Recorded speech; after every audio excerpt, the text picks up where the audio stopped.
Hello, this is Tom Dinszewski from Brandon Schools. I just wanted to show you something quick that can resolve a lot of the microphone issues that I've been hearing about using the Chromebooks. A lot of issues with teachers not being able to hear students at all, or it's just really light. If you're experiencing any of these issues on either end, whether you're a family or a staff member using the Chromebooks, one setting that I was able to test with a family member that I noticed did make the microphone about 3 times louder was to go down to this microphone area and click on the up arrow to go to audio settings.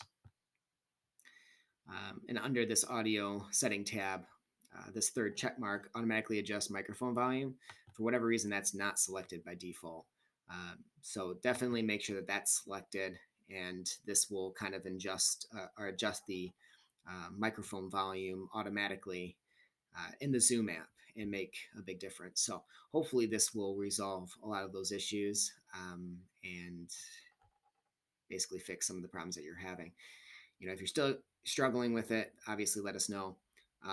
But hopefully this will help a lot of you. So have a good rest of the day. Thanks.